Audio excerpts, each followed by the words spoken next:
একটা কথা কি জানেন, আমার গন্তব্যে পৌঁছানোর জন্য হয়তো আমি আমার বাতাসের কোনো দিক পরিবর্তন করতে পারবো না, তবে আমি সর্বদা আমার গন্তব্যে পৌঁছানোর জন্য আমার নৌকার পালের দিক কিন্তু আমি ঠিকই পরিবর্তন করতে পারবো। তাই গন্তব্যে পৌঁছানোর জন্য কখনো স্বপ্ন ছেড়ে দেবেন না, শুধুমাত্র এই কারণে যে এটি পূরণ করতে সময় লাগবে। যেভাবেই হোক সময় কিন্তু কেটেই যায়, সময় কখনোই থেমে থাকে না। তাই সেটির পিছনে লেগে থাকুন, একদিন না একদিন ঠিকই সফল হবেন। হ্যালো এভরিওয়ান, আসসালামু আলাইকুম।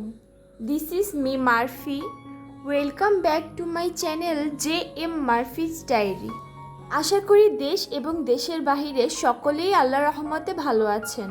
আমিও আলহামদুলিল্লাহ ভালো আছি। সকালবেলা ঘুম থেকে উঠে দেখলাম জাইফার বাবা দুটো বড় বড় হাঁস নিয়ে এসেছে। হাঁসগুলোকে দেখেই আমার চালের আটা রুটির সাথে ভুনা হাঁস খেতে ইচ্ছে করছিল। এরপর আর কি, বাসায় চাল গুঁড়ো করা ছিল না। আমরা চালের গুঁড়োটা করার জন্য বাসায় চালটা ভিজিয়ে নিয়েছি।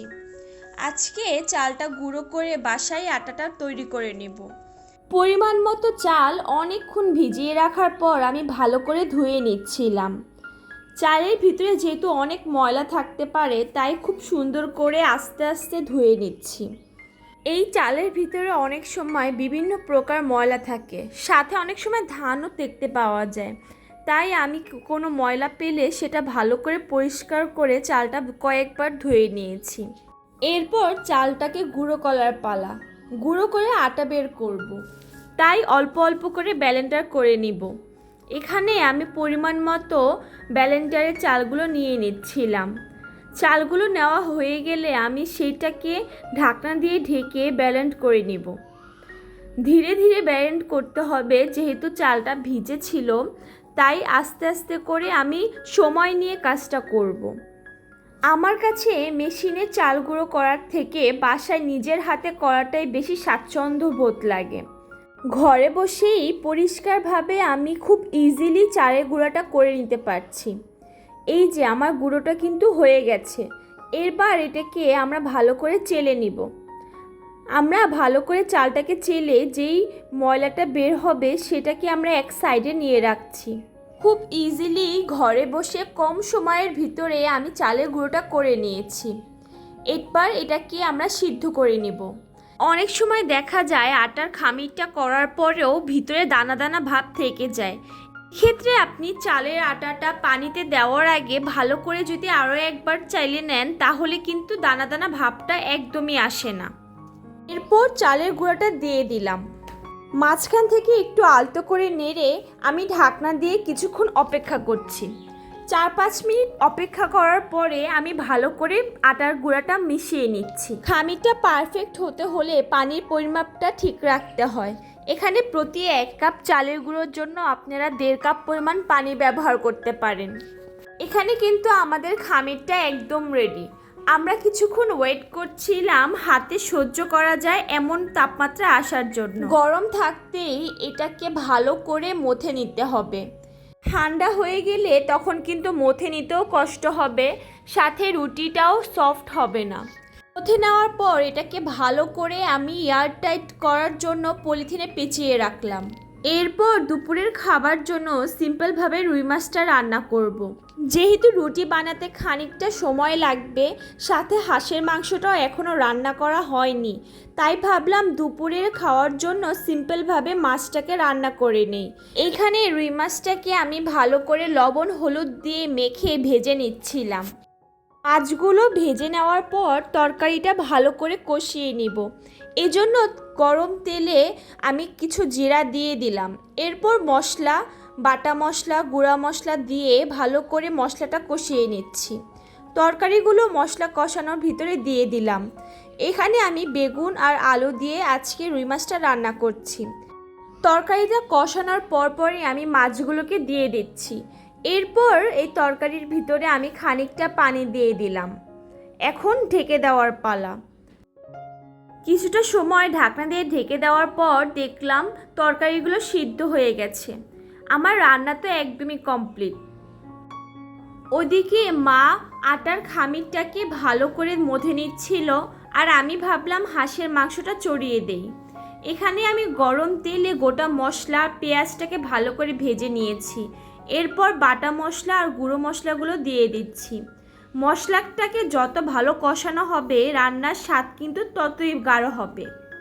আপনারা যারা আমার ভিডিওটি দেখছেন তাদের কাছে যদি আমার ভিডিওর কোনো অংশ একটু ভালো লেগে থাকে তাহলে আমার ভিডিওটি একটি লাইক করতে পারেন। আমার এই ছোট্ট চ্যানেলটিকে সাবস্ক্রাইব করে আমার পাশে থাকতে পারেন। আর আপনারা যারা অলরেডি কাজটি করেছেন তাদেরকে অসংখ্য ধন্যবাদ। এখানে আমি মশলা কষানোর পরপরই মাংসটা দিয়ে দিচ্ছিলাম। এক্সট্রা আর কোনো পানি দিব না, ভালো করে মাংসটাকে কষিয়ে নিব। এখানে আমি ঢাকনা দিয়ে খানিকটা ঢেকে দিলাম। এখানে চুলার আঁচটাকে আমি মিডিয়াম টু লোতে রেখে ভালো করে মাংসটাকে কষিয়ে নিচ্ছি। মাংসটা কষাতে কষাতে যখন উপরে তেল ছুপছুপ হবে তখনই আমি এর ভিতরে পানি দিয়ে ভালো করে সিদ্ধ করে নিব। রান্না তো প্রায় শেষ। যেহেতু আমরা রুটি দিয়ে মাংসটা খাবো তাই আমি অনেকগুলো করে আলু দিয়েছিলাম। হাঁসের মাংসে তেল ভেসে না উঠলে কিন্তু মাংসের স্বাদ হয় না। এদিকে মা ভালো করে মথে নেওয়ার পরে একটা সাইডে আটার খামিরগুলোকে পলিথিনে পেঁচিয়ে রেখেছিল। এখানে আটার খামিরে একটি অংশ নিয়ে ছোট ছোট টুকরা করে নিচ্ছিল। কিভাবে যেন মার হাতে প্রতিটা টুকরো একদম একই সাইজের হচ্ছিল। ভালো করে টুকরো হওয়ার পরে মা এগুলো দিয়ে এখন এক এক করে রুটিগুলো বেলে নিবে। যেহেতু রুটিটাকে বেলতে খানিকটা সময় লাগবে তাই আটার টুকরোগুলোকে এক পাশের সাইডে পলিথিনে পেঁচিয়ে রাখলো যাতে কিনা এটা ড্রাই না হয়ে যায়। বেলুনের এক সাইড দিয়ে বেলা শুরু করলে নাকি রুটিটা সুন্দর গোল হয়, মাঝখান থেকে শুরু করলে রুটিটা পারফেক্ট মতো গোল হয় না। তাই মা এক সাইড দিয়ে রুটিটা বেলা শুরু করলো। এখানে আমরা রুটিটাকে চালের গুঁড়ো দিয়ে ভালো করে বেলে নিচ্ছি। এই যে একদম পারফেক্ট হয়েছে। আর দেখেন কি পাতলা হয়েছে, এক সাইড থেকে আর এক সাইড যেন দেখা যাচ্ছে। রুটিটা এত পাতলা ছিল। এরপর মা একটা টিস্যু পেপার দিয়ে চালনির ভিতরে রুটিটাকে রেখে দিচ্ছে।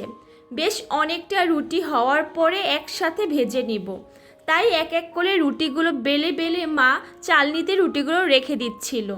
এত সুন্দর পাতলা রুটি করার জন্য কিন্তু খামিরটা ভালো হতে হবে, আর সাথে আটার খামিরটা কিন্তু ভালো করে ডোলে মথে নিতে হবে। এতে করে কিন্তু আপনার রুটিটা অনেক সফট হবে।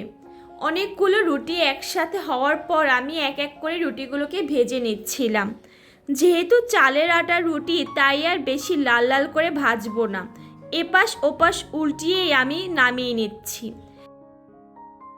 এখানে আমি চুলার আঁচটাকে কমিয়ে ধীরে ধীরে ভেজে নিচ্ছি যাতে ভাজাটা একদম পারফেক্ট হয়। এরপর একটা চালনিতেই আমি নিচে টিস্যু দিয়ে এক এক করে রুটিগুলো ভেজে ভেজে রাখছিলাম। খুব বেশি পোড়া পোড়া করেও ভাজছি না, আবার একদম সাদামাটাও ভাজছিলাম না। যেহেতু জাইফার বাবা আর জাইফার নানার দুজনেরই চালের আটার রুটি খুবই পছন্দের, তাই মা অনেকগুলা করে রুটি বানিয়েছিল। এখানে খোলা একটা চালনিতে রুটিগুলোকে রেখে আমি খানিকটা ঠান্ডা করে নিয়েছিলাম। এরপর রুটিগুলোকে অনেকক্ষণ সফট রাখার জন্য আমি একটা পাতিলের নিচে কিছু টিস্যু পেপার দিয়ে পাতিলের ভিতরে রুটিগুলো রাখছিলাম। এরপর পাতিলের উপর ভালো করে ঢাকনা দিয়ে ঢেকে রাখবো। এতে করে রুটিগুলো অনেকক্ষণ সফট থাকবে।